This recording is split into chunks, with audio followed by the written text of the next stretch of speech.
FTP நேயர்களுக்கு வணக்கம். 2026 தேர்தலுக்கான மாவட்ட வாரியான கள நிலவரங்களை பார்த்து வருகிறோம்.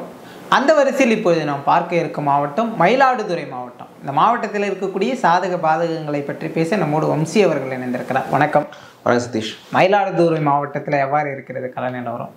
இந்த மயிலாடுதுறை டிஸ்ட்ரிக்டை பொறுத்தவரை இது வந்து இப்போது ஒரு நியூலி ஃபார்ம் டிஸ்ட்ரிக்ட் ஏடிஎம்கே பீரியடில் நாகப்பட்டினம் மாவட்டத்தை பிரித்து மயிலாடுதுறை மாவட்டத்தை உருவாக்குனாங்க. இந்த மாவட்டத்தில் 3 தொகுதிகள் இருக்குது. மயிலாடுதுறை, சீர்காழி, பூம்புகார், இந்த 3 தொகுதி இருக்குது. ஸோ இங்கே வந்து எப்படி இருக்குன்றது பார்ப்போம்.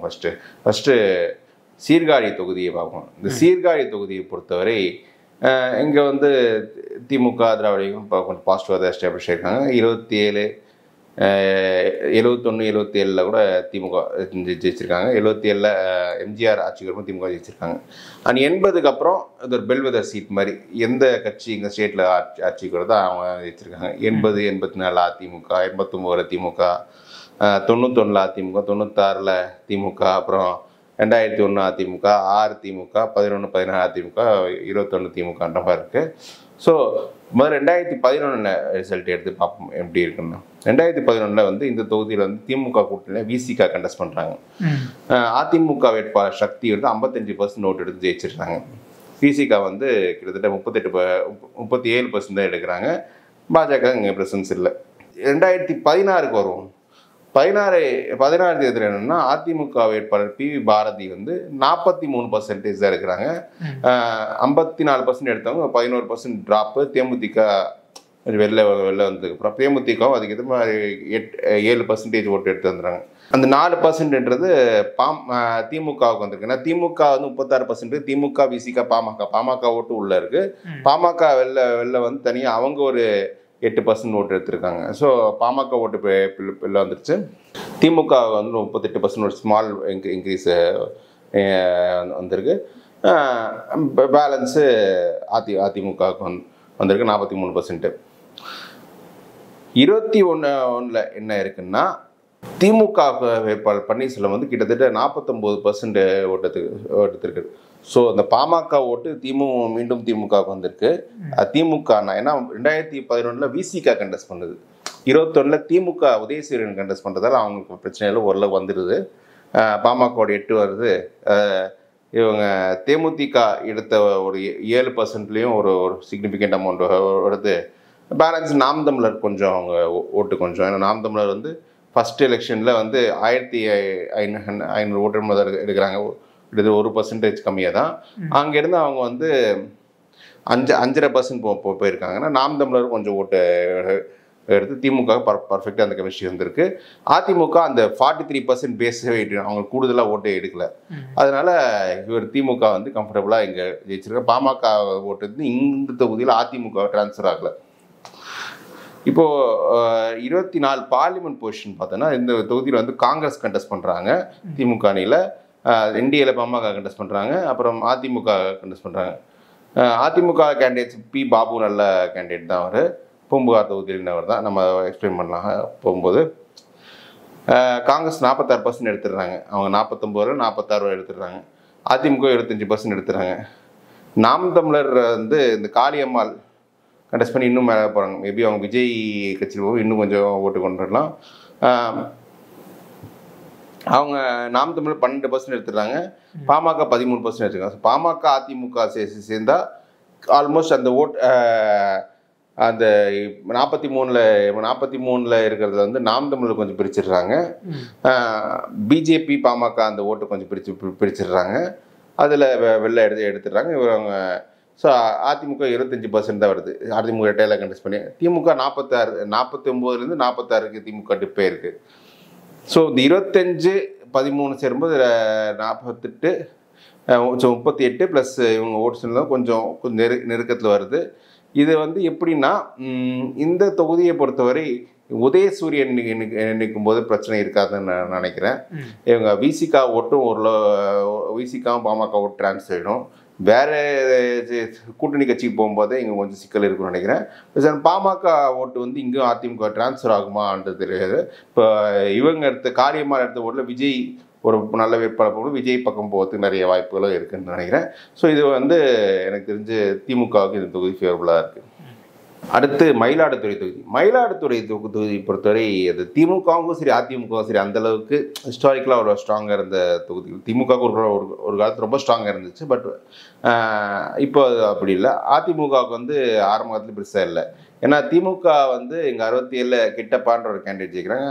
அந்த கிட்டப்பான்ற கேண்டிடேட் கிட்டத்தட்ட 84 வரை அவர் தான் ஜெயிக்கிறார். 84 அவர் இருக்கும் வரைக்கும் அவர் தான் இங்கே ஜெயிக்கிறார். 84 தான் அவர் மறைவுக்கு பின் தான் அதிமுக முதல் முறை இங்கே ஜெயிக்கிறாங்க. அதுக்கப்புறம் திமுக 89 ஜெயிக்கிறாங்க. காங்கிரஸ் ஆதிக்கம் ஒன் ஸ்ட்ராங்கர்ஸ் 91, 96 தமிழ்நாடு காங்கிரஸ், 2001, 2001 பாஜக ஜெயிக்கிறாங்க இங்கே.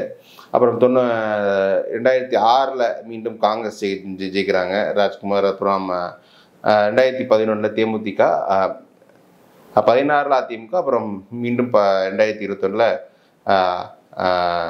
காங்கிரஸ் ஜெயிக்கிறாங்க. 11 ஜெயிச்ச ராஜ்குமார் இங்கே ஜெயிக்கிறாரு. ஸோ 2011 போயிடலாம். ஸோ ராஜ்குமார் வந்து ஃபர்ஸ்ட் காங்கிரஸ் கூட்டணி திமுக கூட்டணி 42% ஓட்டு எடுத்துடுறாரு. தேமுதிக அருள்செல்வர் வந்து 44% ஓட்டு எடுத்து ஆல்மோஸ்ட் 45% அவர் ஜெயிச்சிடுறாரு. பாஜகவுக்கு இங்கே ஒரு 3% இங்கே ஓட்டு வந்திருக்கு. 16 என்ன ஆகுதுன்னா அதிமுக சேர்ந்த ராதாகிருஷ்ணன் வந்து 42% எடுக்கிறாங்க. திமுக வந்து அந்த காங்கிரஸ் 42% எடுக்கிறாங்க. பட் திமுக நிற்கும் போது கிட்டத்தட்ட 40% வரல, 39% தான் வருது. பாமக வெளில போகும்போது திமுக கொஞ்சம் அதில் பலவீனப்படுறாங்க. அப்புறம் தேமுதிக ஸ்பிரிட்லேயும் தேமுதிக 2% எடுத்தாலும் அதுலேயும் கொஞ்சம் திமுக கொஞ்சம் அங்கே பலவீனப்படுறாங்க. பிஜேபி வந்து அவங்க 11-16 ஓட்டே கொஞ்சம் இழந்துடுறாங்க இதில். ஸோ இந்த வந்து சொல்லுன்னா இந்த 16 பார்த்தோன்னா இவர் பாமக இங்கே ஒரு 8% எடுக்கிறாங்க. தேமுதிக அவங்க ஒரு 7% எடுக்கிறாங்க. அந்த 2 ஓட்டு வந்து திமுக ஓட்டை கொஞ்சம் போகாமல் தடுத்து கொஞ்சம் அதிமுக வெற்றி வாய்ப்பு கொடுத்துருது. இப்போ இந்த 8 42 சேர்ந்து 50 வரணும் 21. பட் ஆனால் பாமக கண்டெஸ்ட் பண்ணுறாங்க. அதிமுக கண்டெஸ்ட் பண்ணுறாங்க, பாமக கண்டெஸ்ட் பண்ணுறாங்க. இங்கே 40 தான் வருது. மாறாக ராஜ்குமார் கண்டெஸ்ட் பண்ணி 42 கரெக்டாக வந்துடுது. ராஜ்குமார் அக்செப்டபிலிட்டி திமுக வேட்பாளரோட கொஞ்சம் பெட்டராக இருந்திருக்கு. அந்த 7 வந்து அப்படி நாம் தமிழர் பக்கம் போயிடுது. நாம் தமிழர் வந்து ஃபர்ஸ்ட் எலெக்ஷனில் 1500 ஓட்டு தான் எடுக்கிறாங்க. 1% கம்மியாக தான் அவங்க நாம் தமிழர் போயிடுது அந்த 7. அமமுகவும் கொஞ்சம் எங்கள் ஓட்டு கொஞ்சம் எடுத்திருக்காங்க. அங்கே அமமுகவும் கொஞ்சம் அதிமுக ஓட்டை கொஞ்சம் பலவீனப்படுத்தியிருக்காங்க. இங்கே அது 4% எடுத்து மக்கள் நீதி மையம் ஒரு 3.5% எடுத்திருக்காங்க. அதெல்லாம் அதிமுக ஓட்டை கொஞ்சம் பலவீனப்படுத்தியிருக்காங்க. இங்கே வந்து பார்லிமெண்ட் பொசிஷன் எப்படி இருக்குன்னு பார்த்தோன்னா பார்லிமெண்ட்டில் வந்து இங்கே காங்கிரஸ் வேட்பாளர் இங்கேயும் 46% அவங்க சுதா எடுத்துட்டாங்க. அதிமுக 23% எடுத்துட்டாங்க. நாம் தமிழர் வந்து 8% எடுத்தாங்க. 8லேருந்து 11% நாம் தமிழர் நல்ல க்ரோத்து.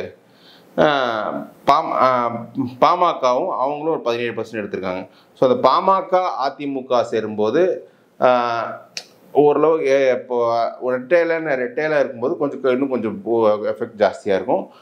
ரொம்ப ஒரு க்ளோஸ் ஃபைட்டுன்னு தான் நான் சொல்லுவேன். இந்த தொகுதியில் ரெட்டையிலை நிற்கும் பட்சத்தில் அதிமுக எட்ஜு கொடுப்பேன். இப்போ ரெட்டையிலை நிற்கும்னா அது தெரியாது. பாஜகவுக்கும் கலங்களை ஜெயிச்சிருக்காங்க, அவங்களும் கேட்கலாம் அப்படின்றதில்.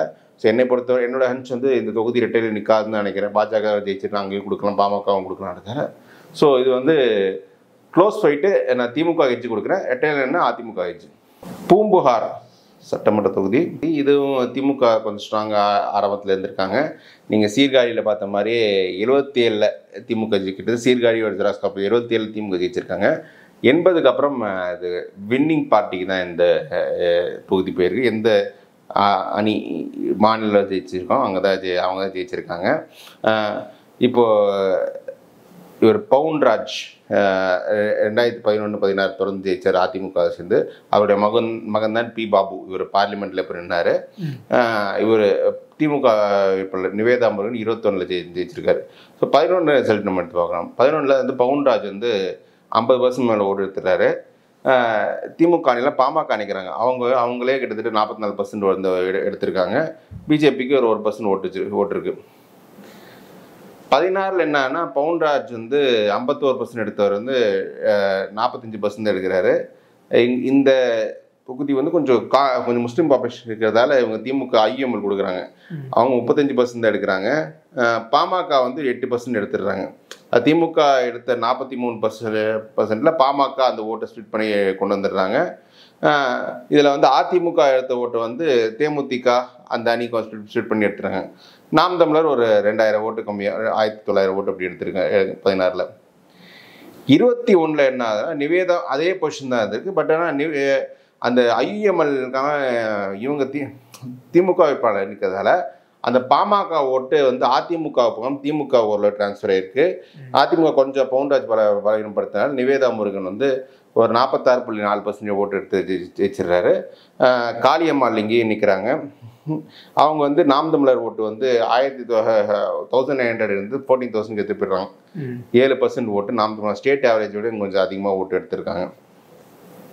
இங்கே பார்லிமெண்ட் பொசிஷன் எப்படி போகுதுன்னு பார்த்தோன்னா பார்லிமெண்ட்டில் வந்து காங்கிரஸ் இங்கேயும் 45% எடுத்திருக்காங்க. அதிமுக வந்து பவுண்டராஜ் சொந்த தொகுதியில் கிட்டத்தட்ட 29% எடுத்திருக்காங்க. நாம் தமிழர் காளியம்மாள் பாமகவோட அதிகமாக ஓட்டு எடுத்துருக்காங்க, 12% எடுத்திருக்காங்க.